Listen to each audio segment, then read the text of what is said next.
Hello viewers, আসসালামু আলাইকুম। Marine cooking চ্যানেলে আপনাদের স্বাগতম। আজকে আমি গুঁড়া চিংড়ি দিয়ে মাটির নিচের আলু রান্না করব। চলুন দেখে নেই প্রসেসটা। এখানে আমি প্রথমে আলুটাকে টুকরো করে কেটে ভালোভাবে ধুয়ে পরিষ্কার করে হালকা করে সেদ্ধ করে নেব। এখানে আমি 60% মতো সেদ্ধ করব। তার জন্য দিয়ে দিলাম এখানে হাফ চা চামচ পরিমাণ লবণ আর হাফ চা চামচ পরিমাণ মতো হলুদ দিয়ে সেদ্ধ করে পানি ঝরিয়ে নিয়েছি। এবার ওই পাতিলে দিয়ে দিলাম 2 টেবিল চামচ পরিমাণ তেল আর দিয়ে দিব এখানে দুটো পেঁয়াজ কুচি।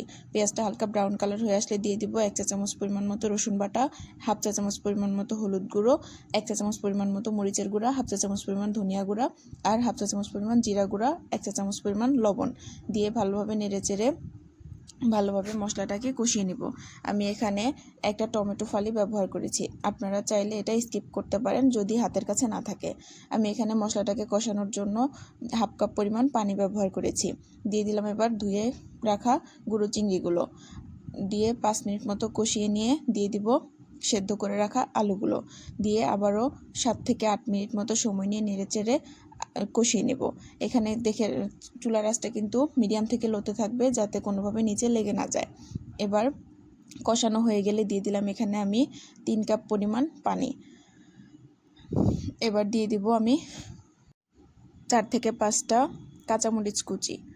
আমি এখানে ফালি করে দিয়েছি। আপনারা যদি ঝাল কম পছন্দ করেন সেক্ষেত্রে চাইলে স্কিপ করতে পারেন।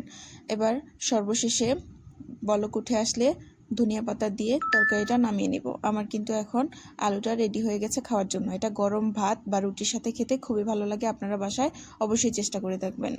ভিডিওটি ভালো লেগে থাকলে লাইক, কমেন্ট, শেয়ার এবং সাবস্ক্রাইব করতে ভুলবেন না। আল্লাহ হাফেজ।